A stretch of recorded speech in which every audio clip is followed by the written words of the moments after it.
मध्य प्रदेश के राज्यपाल श्रीमान मंगूभाई पटेल, हमारे लोकप्रिय मुख्यमंत्री श्रीमान मोहन यादव जी, टेक्नोलॉजी के माध्यम से हमारे साथ जुड़े हुए केंद्रीय मंत्री, इंदौर से तोखन साहू जी, दतिया से राम मोहन नायडू जी, सतना से मुरलीधर मोहोल जी, यहां मंच पर उपस्थित राज्य के उप मुख्यमंत्री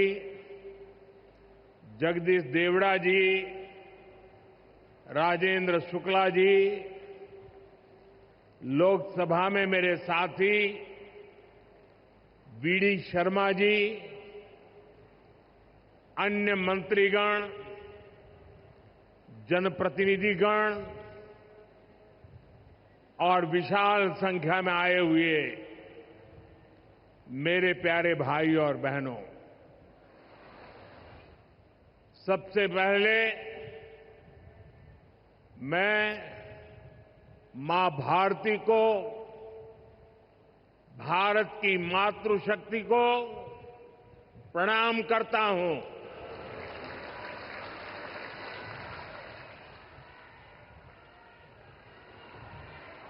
आज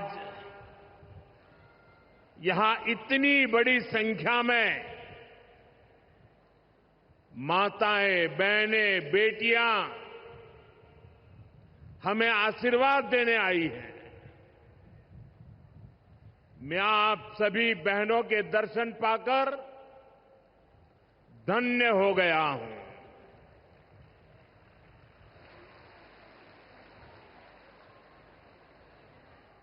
भाइयों बहनों, आज लोकमाता देवी अहिल्याबाई होलकर जी की 300वीं जन्म जयंती है। 140 करोड़ भारतीयों के लिए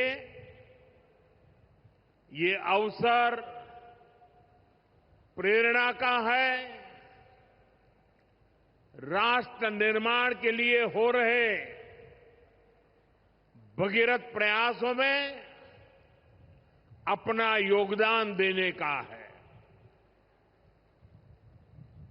देवी अहिल्याबाई कहती थी कि शासन का सही अर्थ जनता की सेवा करना और उनके जीवन में सुधार लाना होता है। आज का कार्यक्रम उनकी इस सोच को आगे बढ़ाता है। आज इंदौर मेट्रो की शुरुआत हुई है। दतिया और सतना भी अब हवाई सेवा से जुड़ गए हैं। ये सभी प्रोजेक्ट मध्य प्रदेश में सुविधाएं बढ़ाएंगे, विकास को गति देंगे और रोजगार के अनेक नए अवसर बनाएंगे। मैं आज इस पवित्र दिवस पर विकास के इन सारे कामों के लिए आप सबको, पूरे मध्य प्रदेश को बहुत बहुत बधाई देता हूं। साथियों, लोकमाता देवी अहिल्याबाई होलकर, ये नाम सुनते ही मन में श्रद्धा का भाव उमड़ पड़ता है। उनके महान व्यक्तित्व के बारे में बोलने के लिए शब्द कम पड़ जाते हैं। देवी अहल्याबाई प्रतीक है कि जब इच्छा शक्ति होती है, दृढ़ प्रतिज्ञा होती है, तो परिस्थितियां कितने ही विपरीत क्यों न हो, परिणाम लाकर दिखाया जा सकता है। 250-300 साल पहले जब देश गुलामी की जंजीरों में जकड़ा हुआ था, उस समय ऐसे महान कार्य कर जाना कि आने वाली अनेक पीढ़ियां उसकी चर्चा करें, ये कहना तो आसान है, करना आसान नहीं था। साथियों, लोकमाता अहल्याबाई ने प्रभु सेवा और जन सेवा, इसे कभी अलग नहीं माना। कहते हैं वे हमेशा शिवलिंग अपने साथ लेकर चलती थी। उस चुनौतीपूर्ण कालखंड में एक राज्य का नेतृत्व कांटों से भरा ताज कोई कल्पना कर सकता है?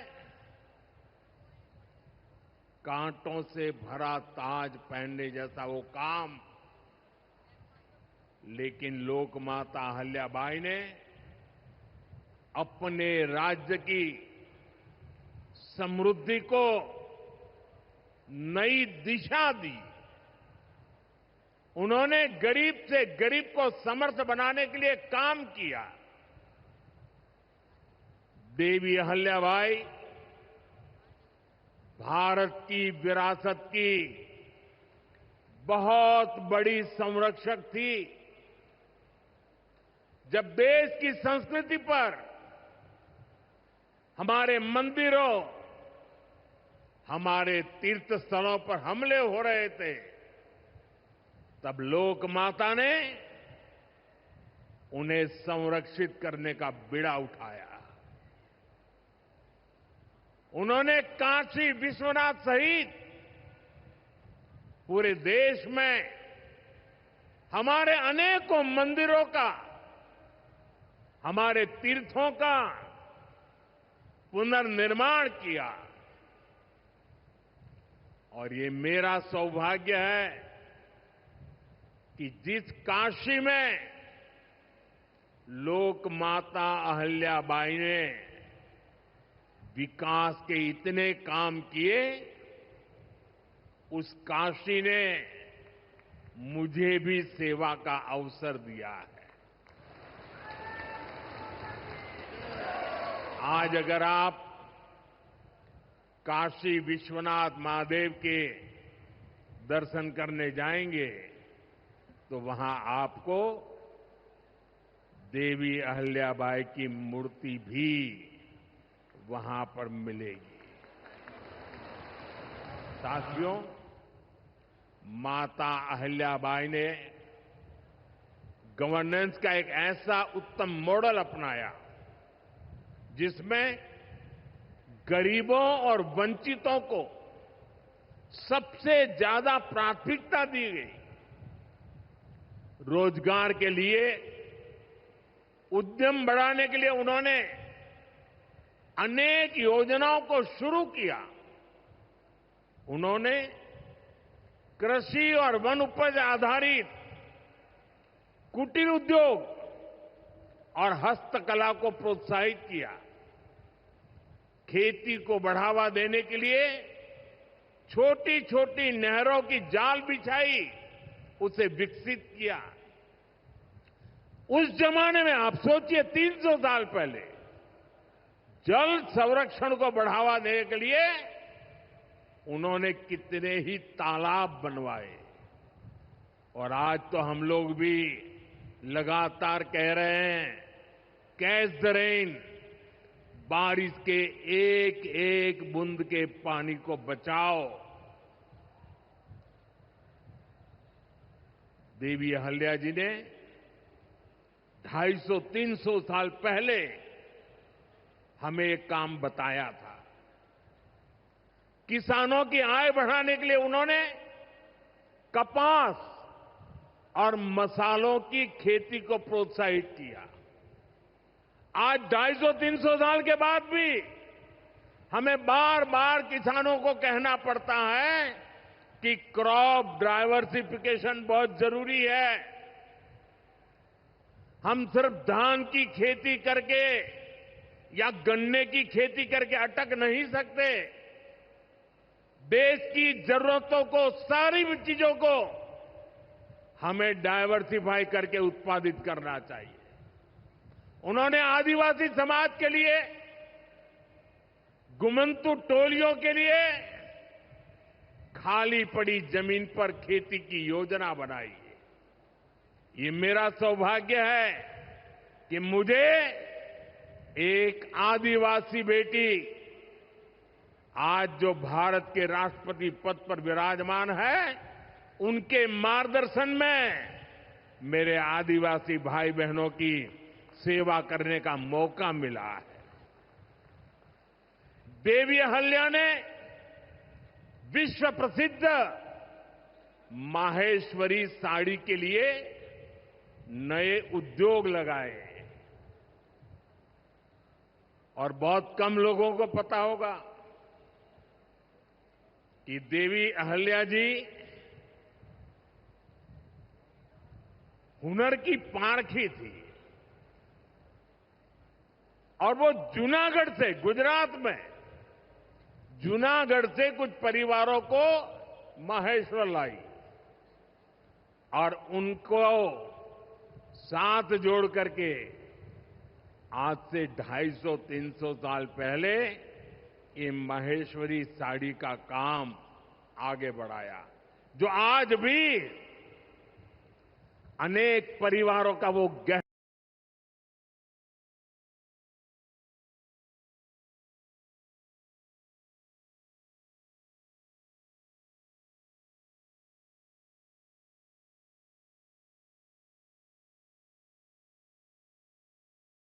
बन गया है और जिससे हमारे बुनकरों को बहुत फायदा हुआ। साथियों, देवी अहल्याबाई को कई बड़े सामाजिक सुधारों के लिए भी हमेशा याद रखा जाएगा।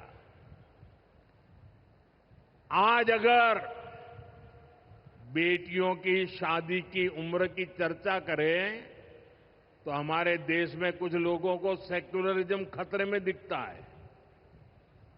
उनको लगता है ये हमारे धर्म के खिलाफ है। ये देवी अहल्या जी देखिए, मातृशक्ति के गौरव के लिए उस जमाने में बेटियों की शादी की उम्र के विषय में सोचती थी। उनकी खुद की शादी छोटी उम्र में हुई थी, लेकिन उनको सब पता था कि बेटियों के विकास के लिए कौन सा रास्ता होना चाहिए। ये देवी अहल्या जी थी, उन्होंने महिलाओं का भी संपत्ति में अधिकार हो, जिन स्त्रियों के प्रति की असमय मृत्यु हो गई हो वो फिर विवाह कर सके, उस कालखंड में ये बातें करना भी बहुत मुश्किल होता था। लेकिन देवी अहल्याबाई ने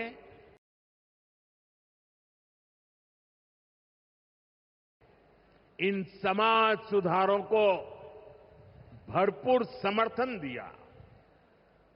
उन्होंने मालवा की सेना में महिलाओं की एक विशेष टुकड़ी भी बनाई थी। ये पश्चिम की दुनिया के लोगों को पता नहीं है, हमें कोसते रहते हैं, हमारी माताओं बहनों के अधिकारों के नाम पर हमें नीचा दिखाने की कोशिश करते हैं। 250-300 साल पहले हमारे देश में सेना में महिलाओं का होना, साथियों, महिला सुरक्षा के लिए उन्होंने गांवों में नारी सुरक्षा टोलियां ये भी बनाने का काम किया था। यानी माता अहिल्याबाई राष्ट्र निर्माण में हमारी नारी शक्ति के अमूल्य योगदान का प्रतीक है। मैं समाज में इतना बड़ा परिवर्तन लाने वाली देवी अहिल्यादेवी जी को आज श्रद्धापूर्वक नमन करता हूं, उनके चरणों में प्रणाम करता हूं और मैं उनसे प्रार्थना करता हूं कि आप जहां भी हो, हम सभी पर अपना आशीर्वाद बरसाए। साथियों, देवी अहिल्या का एक प्रेरक कथन है जो हम कभी भूल नहीं सकते। और उस कथन का अगर मोटे मोटे शब्दों में मैं कहूं तो उसका भाव यही था कि जो कुछ भी हमें मिला है वो जनता द्वारा दिया ऋण है जिसे हमें चुकाना है। आज हमारी सरकार लोकमाता अहिल्याबाई के इन्हीं मूल्यों पर चलते हुए काम कर रही है। नागरिक देवो भव, ये आज गवर्नेंस का मंत्र है। हमारी सरकार विमेन लेड डेवलपमेंट के विजन को विकास की धुरी बना रही है। सरकार के हर बड़ी योजना के केंद्र में माताएं, बहनें, बेटियां हैं। आप भी जानती हैं, गरीबों के लिए 4 करोड़ घर बनाए जा चुके हैं और इनमें से अधिकतर घर हमारी माताओं बहनों के नाम पर है। अब मालिकाना हक मेरी माताओं बहनों को दिया है। इनमें से ज्यादातर महिलाएं ऐसी हैं जिनके नाम पहली बार कोई संपत्ति दर्ज हुई है। यानी देश की करोड़ों बहनें पहली बार घर की मालकिन बनी है। साथियों, आज सरकार हर घर तक नल से जल पहुंचा रही है ताकि हमारी माताओं बहनों को असुविधा ना हो, बेटियां अपनी पढ़ाई में ध्यान दे सके। करोड़ों बहनों के पास पहले बिजली, एलपीजी गैस और टॉयलेट जैसी सुविधाएं भी नहीं थी। ये सुविधाएं भी हमारी सरकार ने पहुंचाई।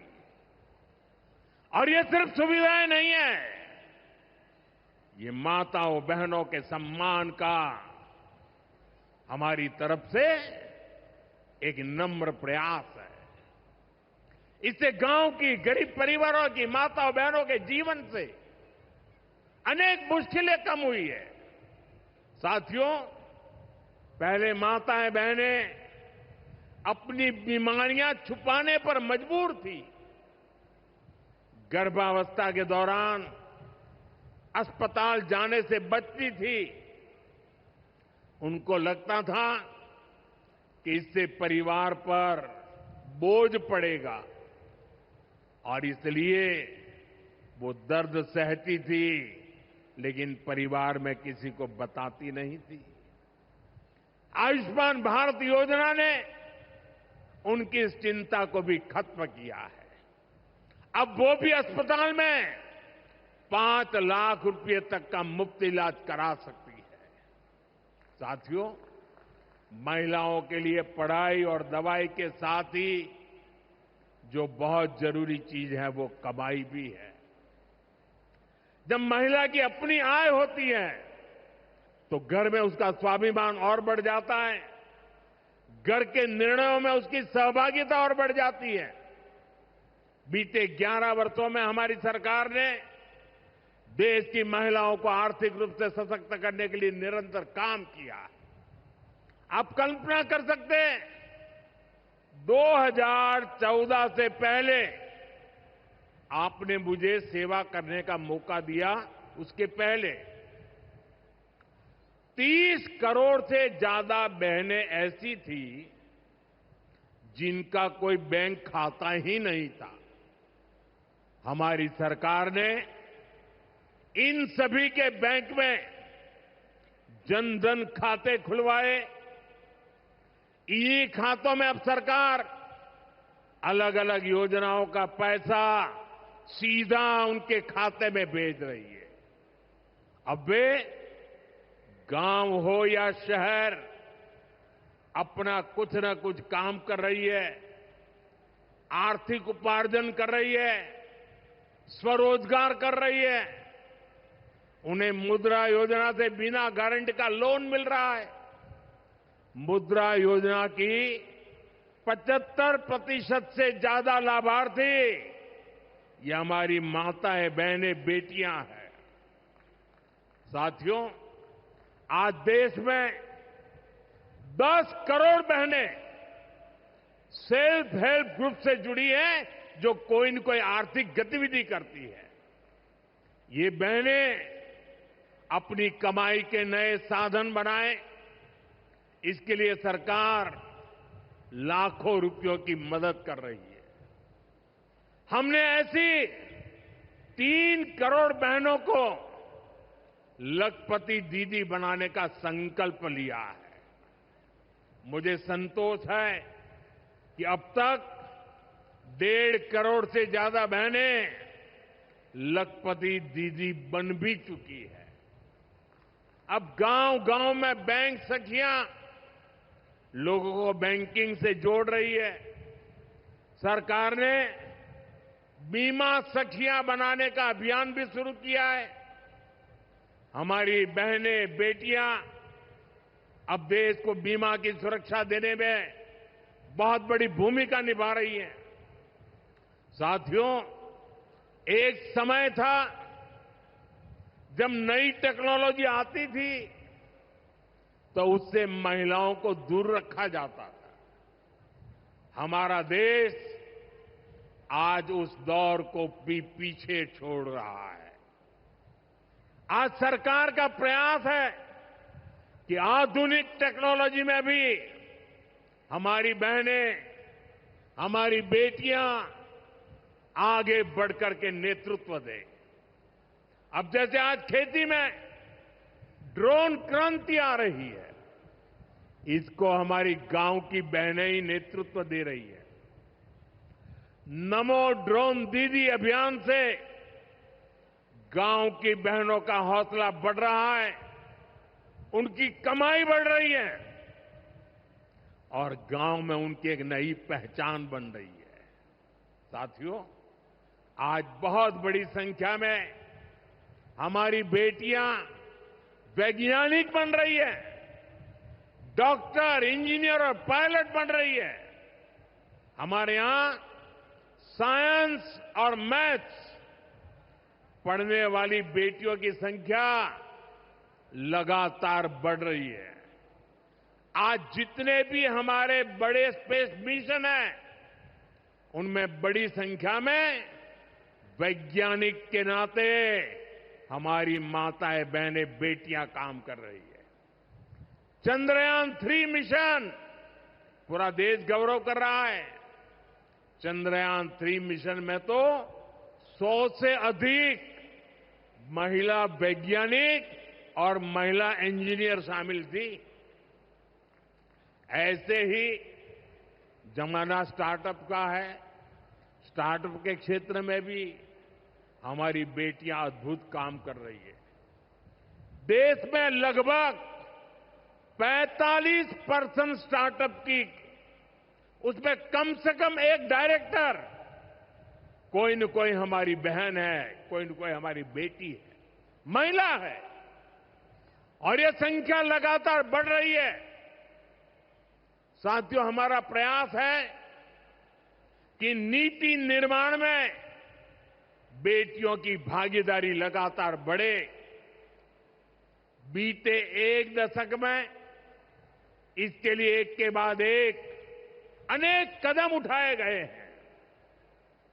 हमारी सरकार में पहली बार पूर्णकालिक महिला रक्षा मंत्री बनी। पहली बार देश की वित्त मंत्री एक महिला बनी। पंचायत से लेकर पार्लियामेंट तक महिलाओं की संख्या लगातार बढ़ रही है।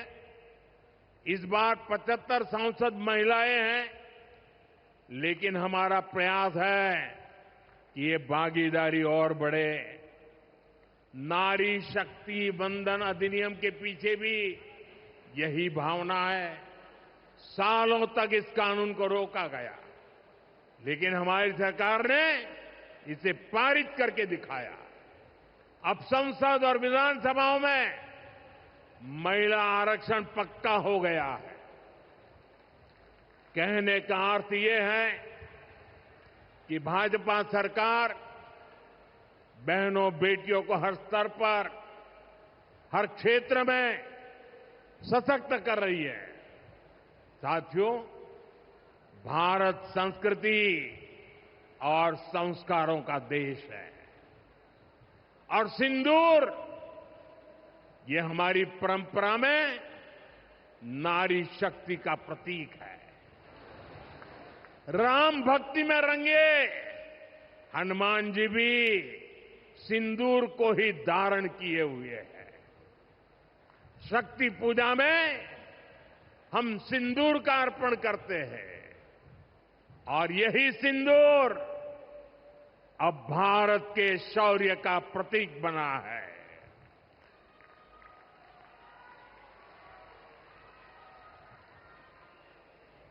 साथियों, पहलगाम में आतंकियों ने सिर्फ भारतीयों का खून ही नहीं बहाया, उन्होंने हमारी संस्कृति पर भी प्रहार किया है।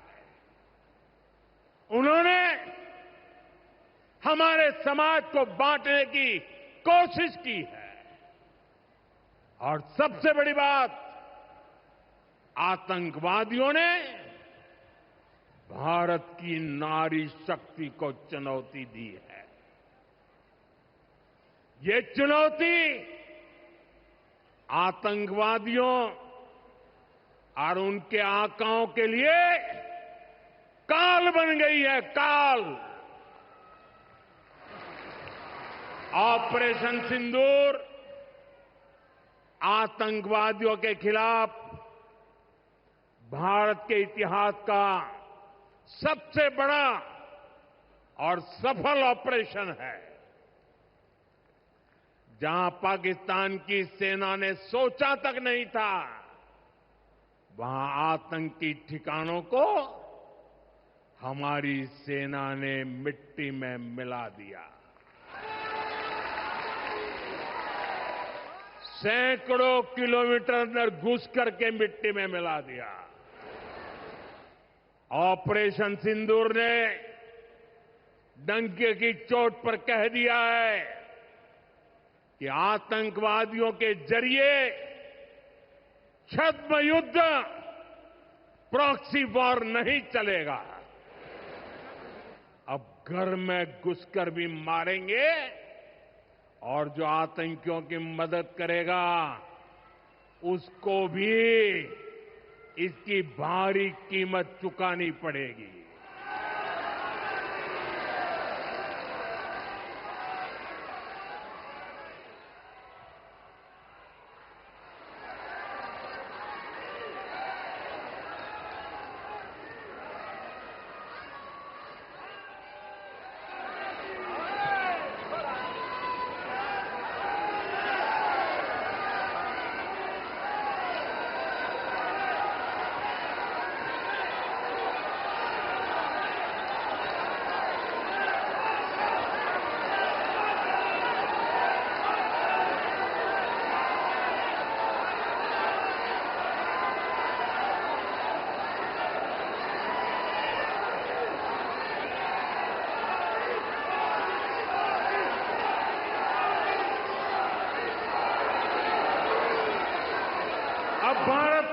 एक एक नागरिक कह रहा है,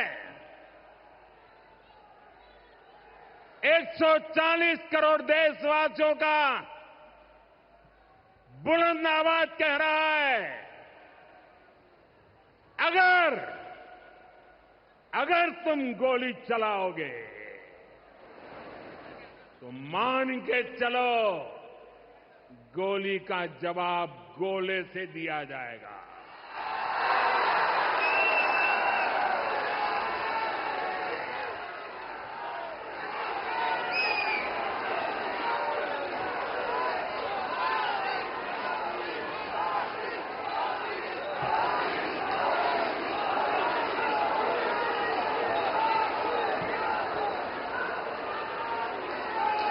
साथियों, ऑपरेशन सिंदूर हमारी नारी शक्ति के सामर्थ्य का भी प्रतीक बना है।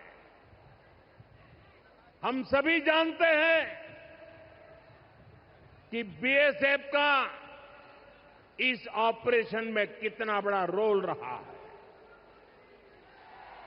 जम्मू से लेकर पंजाब, राजस्थान और गुजरात की सीमा तक बड़ी संख्या में बीएसएफ की हमारी बेटियां मोर्चे पर रही थी, मोर्चा संभाल रही थी।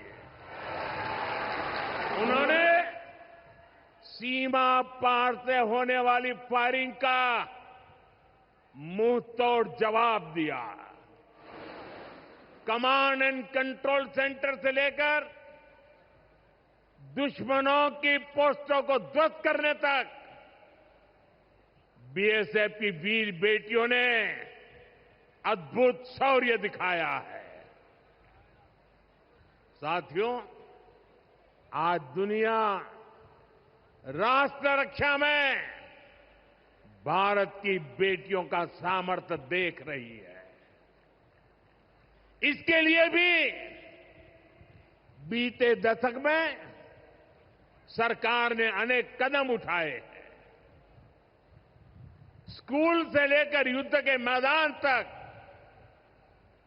आज देश अपनी बेटियों के शौर्य पर अभूतपूर्व भरोसा कर रहा है। हमारी सेना ने पहली बार सैनिक स्कूलों के दरवाजे बेटियों के लिए खोले हैं। 2014 से पहले एनसीसी में सिर्फ 25% कैडेट्स ही बेटियां होती थी। आज उनकी संख्या 50% की तरफ आगे बढ़ रही है। कल के दिन देश में एक और नया इतिहास बना है। आज अखबार में देखा होगा आपने, नेशनल डिफेंस एकेडमी यानी एनडीए से महिला कैडेट्स का पहला बैच पास आउट हुआ है। आज सेना, नौसेना और वायुसेना में बेटियां अग्रिम मोर्चे पर तैनात हो रही है। आज फाइटर प्लेन से लेकर आईएनएस विक्रांत युद्धपोत तक विमेन ऑफिसर्स अपनी जांबाजी दिखा रही है। साथियों, हमारी नौसेना की वीर बेटियों के साहस का ताजा उदाहरण भी देश के सामने है। आपको मैं नाविका सागर परिक्रमा के बारे में बताना चाहता हूं। नेवी की 2 वीर बेटियों ने करीब 250 दिन की समुद्री यात्रा पूरी की है। धरती का चक्कर लगाया है।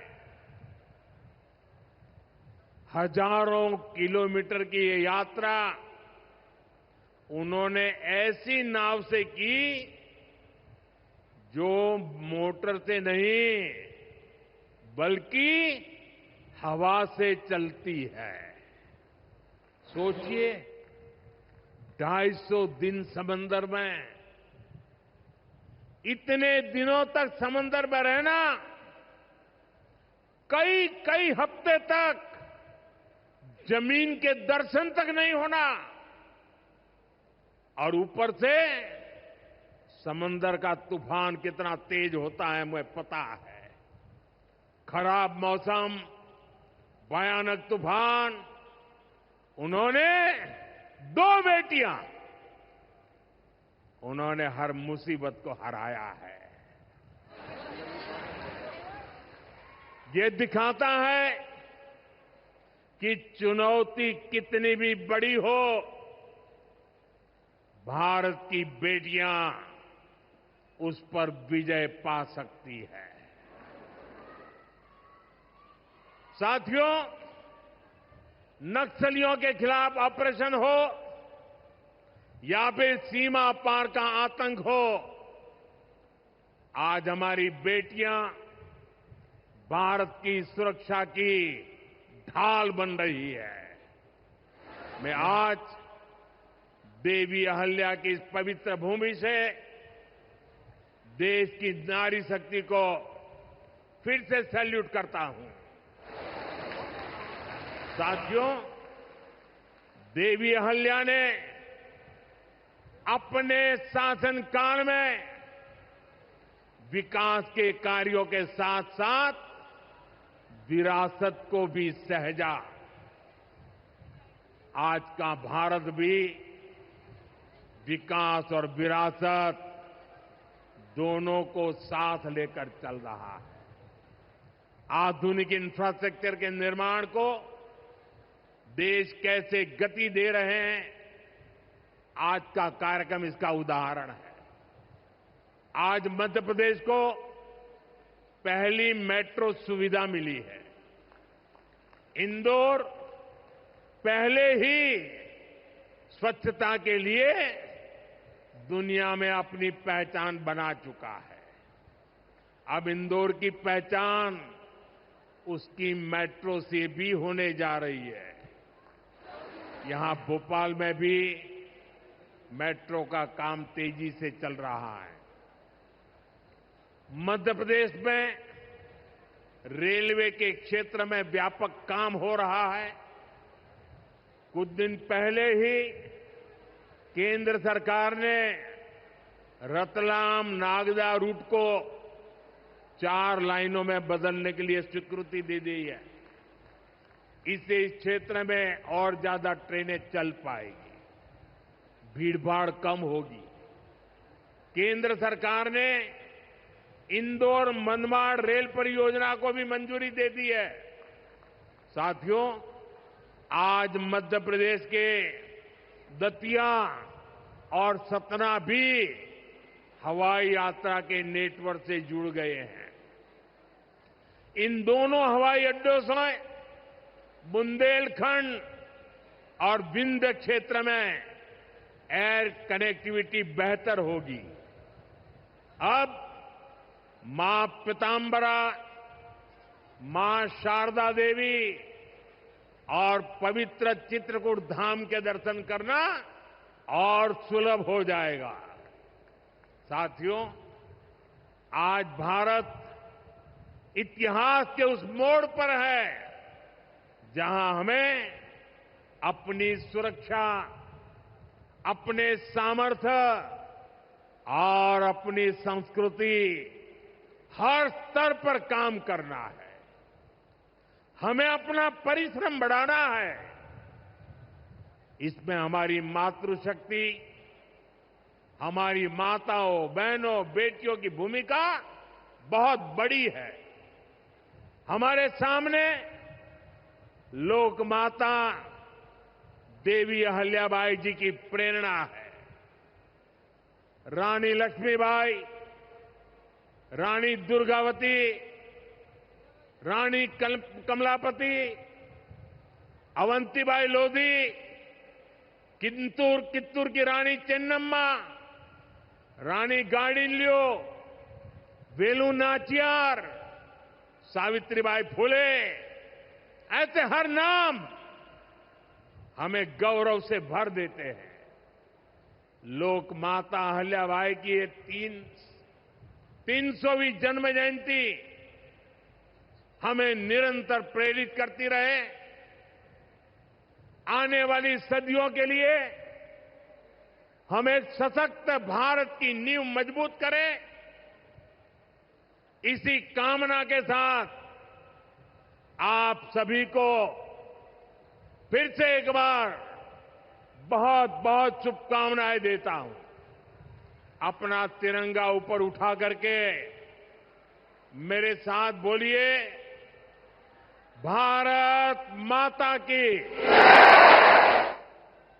भारत माता की, भारत माता की, वंदे